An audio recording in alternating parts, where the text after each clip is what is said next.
Madame Tariq, bonjour. Bonjour. Vous faites partie de la société civile, vous portez plusieurs casquettes, vous êtes une femme entrepreneur, vous accompagnez les entrepreneurs, vous êtes également à la tête d'une école de gestion ici au Maroc. Donc vous êtes présente depuis le début de cette 11e édition du Forum Medez. Quelles sont vos attentes par rapport à ce forum? Je suis là depuis la première édition, depuis 2005, puisque j'étais présidente de l'association des femmes chefs d'entreprise de la région du Nord et j'étais toujours invitée et c'est un échange où on peut, comment dire, apporter nos suggestions, nos remarques et tout ça. Je suis moi-même présidente et fondatrice d'un groupe d'écoles supérieures au Maroc où beaucoup de références au niveau de l'Afrique subsaharienne et je suis parmi les fondatrices de l'association des femmes chefs d'entreprise du Maroc. Qu'est-ce que j'attends par rapport à ce forum? Parce qu'il y a des personnes de haut niveau qui viennent, comme nous avons reçu hier l'ex-président du Bénin. Aujourd'hui, nous avons reçu le nouveau président du Burkina Faso. Et tous ces personnes-là qui ont un grand background pour apporter des réflexions. Déjà, nous sommes très contents parce que il y a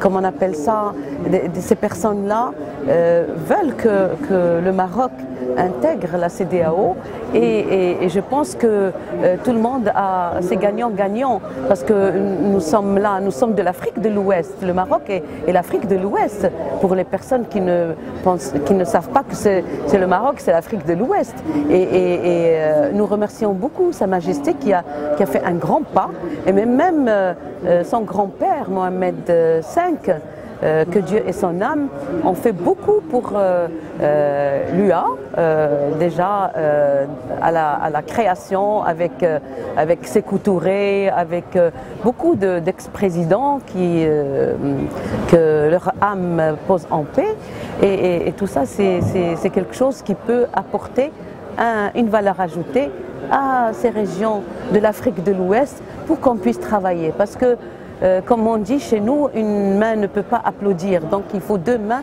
pour applaudir et on doit travailler en équipe, tout le monde peut gagner. Il y a eu un panel sur la manière peut-être de développer le potentiel des femmes arabes, du MENA et donc les femmes africaines subsahariennes et de voir comment travailler ensemble. Vous avez l'expérience donc des femmes chefs d'entreprise marocaines et vous avez l'expérience aussi de travailler donc avec cette future jeunesse aussi féminine subsaharienne. Donc quelle est votre position par rapport à ces rapprochements qui pourront se faire peut-être via le truchement de l'adhésion du Maroc à la CEDEAO? Nous avons déjà une expérience en tant que Marocaine, déjà d'avoir créé le premier incubateur pour toute la région du MENA.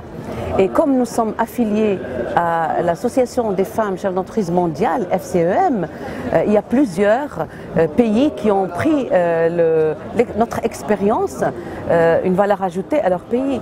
Et déjà moi-même, j'ai dupliqué ça au niveau du Sénégal, où j'ai travaillé depuis 2008 à maintenant pour aider les femmes à la création d'entreprises.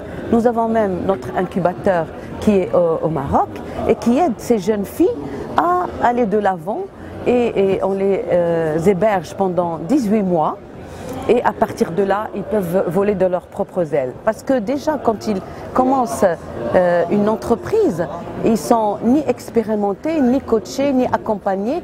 Donc nous, on essaie de voir quels sont leurs besoins et s'ils ont des lacunes au niveau de la formation, on essaie de les aider dans des formations par des professeurs au niveau national et même international, des experts qui peuvent les aider à ne pas lâcher parce qu'on veut que la femme aille de l'avant. Voilà, donc il est vraiment essentiel aussi d'échanger les bonnes pratiques entre le nord, l'ouest, le sud de l'Afrique pour arriver à de meilleurs résultats. Voilà, c'est ça, c'est pour ça qu'on est toujours souhaitant longue vie à notre roi Mohamed VI, que Dieu l'assiste, d'avoir pris cette initiative déjà de nous donner cette opportunité de travailler avec les femmes, d'avoir la Moudawana, parce que c'est un exemple pour toutes les femmes, parce que plusieurs pays n'ont pas cette opportunité d'avoir une loi, parce que nous, on a inscrit cette loi, la loi 19, au niveau de la Moudawana. et aider les femmes, comme on appelle ça, à s'émanciper financièrement, avoir l'autonomisation. Et c'est ce qu'on demande parce que vous savez, on est en train de parler de l'approche genre et aider, comment dire, les femmes à être au même égal de l'homme, mais je pense qu'on a beaucoup de chats à fouetter, comme on dit. Donc vous êtes présidente fondatrice d'une école de gestion supérieure et de l'information.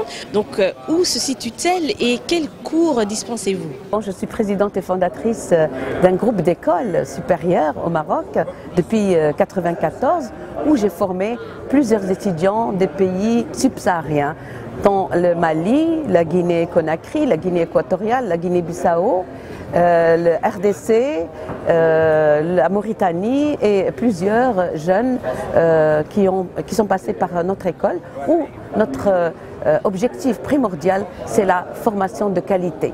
Comme ce sont des cadres de demain, on essaye de les former pour rentrer dans retourner dans leur pays pour pouvoir apporter une valeur ajoutée dans les spécificités de chacun de ces pays.